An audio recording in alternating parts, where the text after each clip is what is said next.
Hello everyone, आप सभी का स्वागत है संस्कृति रोजगार यूट्यूब चैनल पर। और मैम आपके सामने हाजिर हुई हैं एक खुशखबरी लेकर, जो आप लोगों के साथ वैभव सर ने डिस्कस की थी। लेकिन हम अपने सेशन में ये डिस्कस करेंगे कि भाई जब तक ये फॉर्म फिलिंग शुरू हो, आप ज्वाइनिंग करें, कौन कौन डॉक्यूमेंट्स आपके पास पूरे के पूरे डॉक्यूमेंट्स होने चाहिए और आप गलती से भी इन डॉक्यूमेंट्स को नहीं भूलें। तो सबसे पहले जान लेते हैं कि ये जो नोटिफिकेशन आया है वैकेंसी का वो किससे रिलेटेड है। और आज ही के एक सेशन में बच्चे पूछ रहे थे कि मैम ओ लेवल क्या डिप्लोमा सब सारी पोस्ट के लिए ज़रूरी है या सभी के लिए चाहिए या नहीं चाहिए। तो इस क्वेश्चन का आंसर भी आपको इस सेशन में मैं देकर जाऊंगी। तो जैसा कि आप सभी जानते हैं कि UP triple SC lower PCS का नोटिफिकेशन आ गया है बच्चा, ठीक है।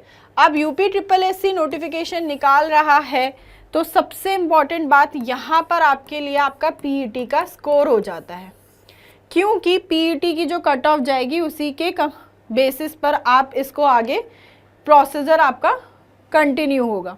और जो ये वैकेंसीज़ है वो अच्छी खासी वैकेंसीज़ हैं, और ऐसा नहीं है कि ये ऐसी वैकेंसी है जो हर साल आती है, 3 से 4 साल भी लग जाते हैं। और क्योंकि अब इलेक्शंस हैं तो जो ज्वाइनिंग होनी है, जो सारे काम होने हैं, वो सारे आपके उनसे पहले पहले करा दिए जाएंगे। तो ये भी डाउट नहीं होना चाहिए कि नोटिफिकेशन तो रिलीज़ कर दिया, फॉर्म भी फिल करा लेंगे, लेकिन एग्ज़ाम होने में कितना टाइम लगेगा, या एग्ज़ाम होगा या नहीं होगा। ये तो तय है कि एग्ज़ाम होगा, लेकिन उस एग्ज़ाम को होने में भी आपके पास अच्छा खासा टाइम है। तो आपके पास अधिकारी बनने का एक बहुत बढ़िया अवसर है।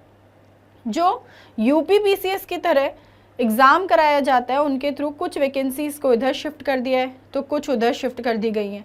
तो आपके लिए अच्छे लेवल पर एंट्री लेनी है, जो आप अचीव कर सकते हैं, तो वो आप इस एग्ज़ाम के थ्रू कर सकते हैं।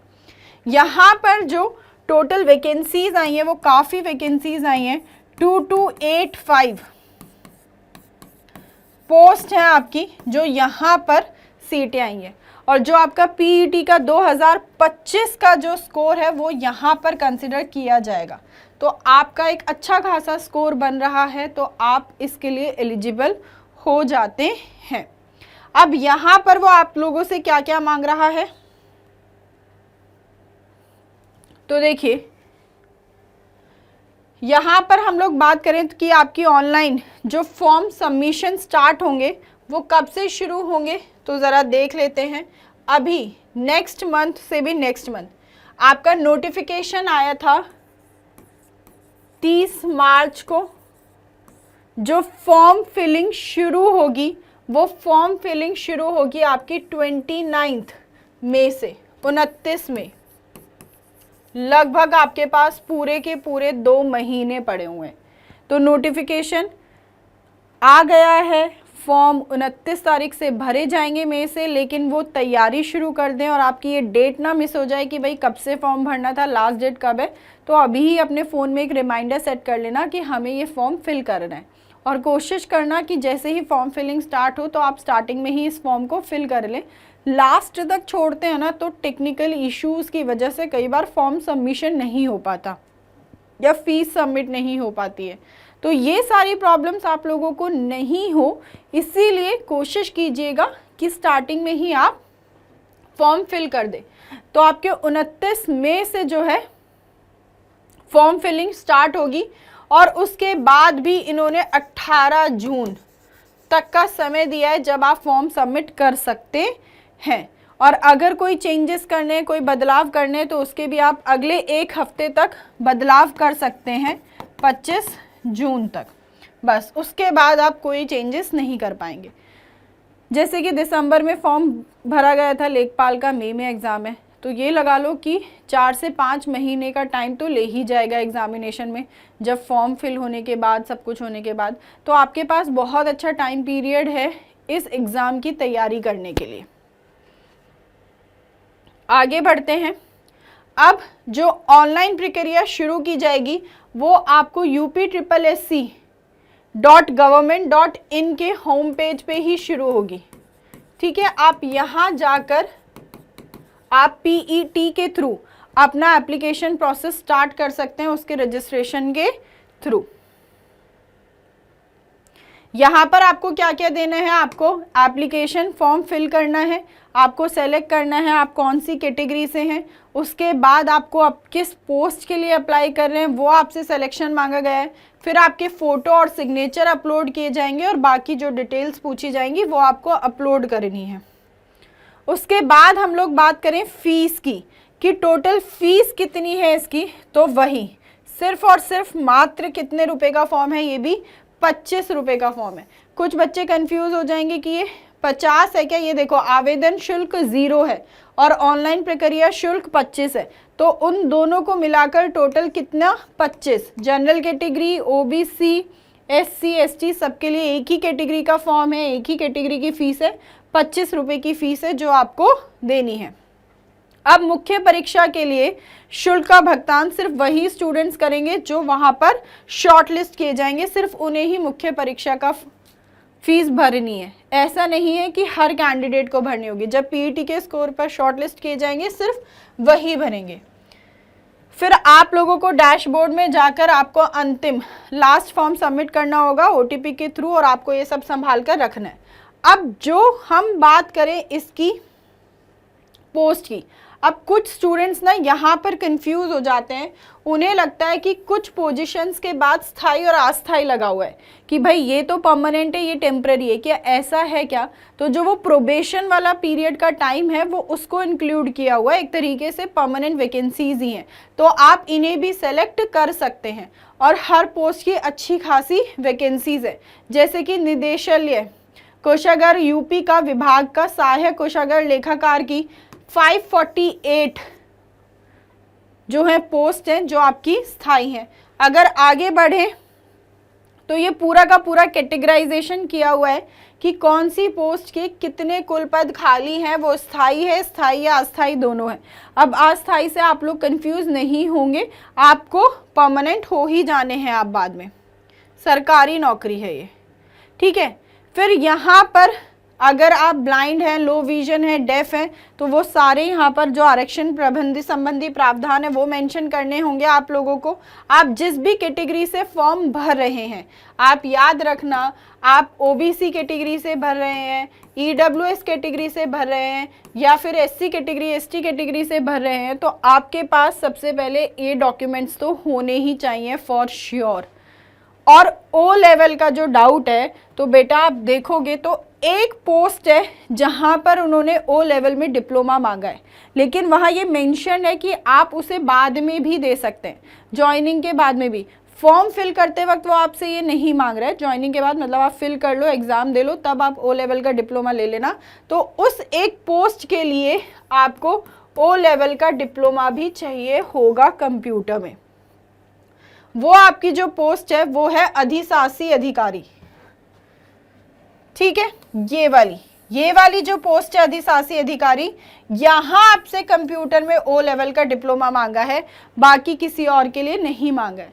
बाकियों की बात करें तो वो क्या कर रहा है, जनरली ग्रेजुएशन की बात कर रहा है। कुछ पर्टिकुलर पोस्ट के लिए कुछ पर्टिकुलर सब्जेक्ट में वो ग्रेजुएशन मांगेगा, ठीक है। आगे हम लोग बढ़े तो आपको ये पता लग गया कि ओ लेवल। फिर यहाँ पर आप आगे जाएंगे तो यहाँ एग्ज़ाम पैटर्न दिया हुआ है आप लोगों का, तो 3 पार्ट्स हैं आपके। उन 3 पार्ट में से 2 तो आपको यूपी के एग्ज़ाम में देखने को मिलते ही हैं, एक कंप्यूटर और एक यूपीजी के। तो ये 2 ऐसे पोर्शन हैं जो आप सब लोग एग्ज़ाम के लिए तैयार करते ही करते हैं। बाकी इसकी बात करें जीएस की, जिसमें आपका हिस्ट्री, इकोनॉमिक्स, ज्योग्राफी आ गया, आपका करंट अफेयर्स आ गया, हिंदी है आप लोगों का, नेशनल इंटरनेशनल अफेयर्स आ गए। तो ये सारे के सारे प्रश्नों की संख्या, उनके अंक सब दिए हुए हैं और आपके पास जो टाइम होगा वो होगा बेटा 2 घंटे का टाइम। कितना? 2 घंटे का टाइम होगा। फिर आपको सिलेबस देखने को मिलेगा, तो इस सिलेबस बहुत इंपॉर्टेंट होता है किसी भी एग्ज़ाम की तैयारी करने के लिए। जब भी आप किसी एग्ज़ाम की तैयारी कर रहे हैं तो ये ज़रूरी है कि आप सिलेबस तो ध्यान से देखें ही देखें। कई बार बस आप तैयारी करना शुरू कर देते हैं और सिलेबस की तरफ ध्यान ही नहीं देते हैं। तो हर एग्ज़ाम के लिए सिलेबस बहुत इंपॉर्टेंट है, तभी वो नोटिफिकेशन में सिलेबस मेंशन कर देते हैं कि भाई इसी सिलेबस के अनुसार आप लोगों को तैयारी करनी है, ठीक है। तो हर सब्जेक्ट का यहाँ पर आपको सिलेबस दिया हुआ है। अगर हम बात करें अपनी पॉलिटी की, तो आपको कॉन्स्टिट्यूशन पढ़ना है, भारतीय संविधान पढ़ना है, ये वो इंग्लिश में दिया हुआ है। इंडियन पॉलिटी और इंडियन कॉन्स्टिट्यूशन में आपका क्या आएगा, पंचायती राज, लोकल सेल्फ गवर्नमेंट। आपको भारतीय संविधान पढ़ना है, संविधान का विकास पढ़ना है, पब्लिक पॉलिसीज, तो ये लगभग सिलेबस सेम है जो वो मेंशन कर देते हैं। उसके बाद हम आ जाएं आपके पार्ट 2 का सिलेबस, पार्ट 3 का सिलेबस, जो आप अच्छे से पढ़ सकते हैं। यहाँ पर आते हैं अब आपके फॉर्म्स जो इन्होंने मांगे हुए हैं। अनुसूचित जनजाति के लिए प्रमाण पत्र, ये आपका अपडेटेड होने चाहिए, आपका एसटी का। उसके बाद हम लोग करें ओबीसी का प्रमाण पत्र, ये आपका रेडी होना चाहिए, ठीक है। फिर आपसे मांगा हुआ है, अगर आप ऑलरेडी कहीं पर सर्विस कर रहे हैं यूपी गवर्नमेंट में, तो उससे रिलेटेड आपसे फॉर्म मांगा हुआ है। आर्थिक रूप से कमज़ोर वर्ग हैं, ईडब्ल्यूएस, इकोनॉमिकली वीकर सेक्शन से अप्लाई कर रहे हैं इस कैटेगरी से, तो ये फॉर्म भी आपके पास होना ही चाहिए। अगर आप ऑलरेडी आप सेवा की है देश की फ़ौज में, तो ये इससे रिलेटेड फॉर्म है जो आप लोगों के पास होना चाहिए अगर आपने सर्विस दी है तो, ठीक है। डिसेबिलिटी का सर्टिफिकेट है अगर कोई पर्सन डिसेबल्ड है तो। और प्रूफ ऑफ रेजिडेंस के लिए आपको लगाना पड़ेगा। प्रूफ ऑफ रेजिडेंस में क्या क्या चाहिए इन्हें, या तो आप राशन कार्ड लगा सकते हैं, अपना वोटर आईडी कार्ड लगा सकते हैं, ड्राइविंग लाइसेंस, या फिर bank passbook, pan card, passport, या फिर टेलीफोन, इलेक्ट्रिसिटी, पानी का, बिजली का कोई बिल है आपके पास, या पंचायत म्यूनिसिपैलिटी के थ्रू कोई भी रेजिडेंस सर्टिफिकेट इशू किया गया है तो वो रेजिडेंस के प्रूफ पर लगाया जा सकता है, ठीक है। तो मुझे उम्मीद है कि आप लोगों को मेरी ये सारी बातें अच्छे से समझ आ गई होंगी और आप हमारे साथ हमारी लाइव क्लासेस में जुड़ सकते हैं। अभी 10 बजे चल रही है, बाकी हम जल्द ही इससे रिलेटेड आपके लिए सेशंस भी लेकर आएंगे, मैराथन भी शुरू होंगे और आप हमारे कोर्सेस में भी एनरोल कर सकते हैं। अगर आपको कोई भी इन्फॉर्मेशन चाहिए तो आप 9555124124 पर कॉन्टैक्ट कर इन्फॉर्मेशन ले सकते हैं। लेकिन मेरी बात मानते हुए आप प्लीज़ अभी तो ये रिमाइंडर सेट कर लीजिए कि भाई इस दिन से आप लोगों की फॉर्म फिलिंग शुरू हो जाएगी और आप लोगों को गलती से भी किसी भी तैयारी में, किसी भी एग्ज़ाम के उसमें या किसी भी उसमें आप भूल ना जाएं, तो वो रिमाइंडर सेट कर लेंगे तो आपको चीज़ें याद रहेंगी, ठीक है।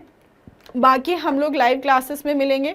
और जो आप लोगों का ये डाउट था कि भाई ओ लेवल का जो सर्टिफिकेट है वो सारी पोस्ट के लिए अनिवार्य है या नहीं है, दूसरी बात कि पहले देना है या बाद में देना है या ज्वाइनिंग के टाइम पे भी दे सकते हैं, तो ये डाउट भी मैंने आप लोगों का क्लियर कर दिया है। यहाँ पर सबसे इम्पॉर्टेंट स्कोर क्या है, पीईटी का स्कोर है। अब देखो बच्चे डर जाएंगे कि मैम जो यूपीपीसीएस की तैयारी कर रहे हैं वो भी इस फॉर्म को भरेंगे ही भरेंगे, तो अब ज़रूरी नहीं है कि उन्होंने पीईटी का एग्ज़ाम दिया हो। तो जिन्होंने पीईटी का एग्ज़ाम दिया होगा वही इस फॉर्म को फिल कर पाएंगे, क्योंकि यहाँ पर पीईटी का स्कोर आपका मांगा गया है और उसी के बेसिस पे नेक्स्ट स्टेज के लिए आप क्वालिफाई करेंगे। तो उसकी कट ऑफ आपके लिए बहुत इंपॉर्टेंट है, जो हो सकता है मतलब 66-67 के अराउंड जा सकता है आपका स्कोर, ठीक है। सेशन को यहीं पर ख़त्म करते हैं। चैनल को ज़रूर से सब्सक्राइब कर लेना और जो भी आपके भाई बंधु मित्र इससे रिलेटेड कन्फ्यूजन में उन तक ये सेशन शेयर भी कर दीजिएगा। Thank you so much for attending the session. Bye bye, take care, जय हिंद।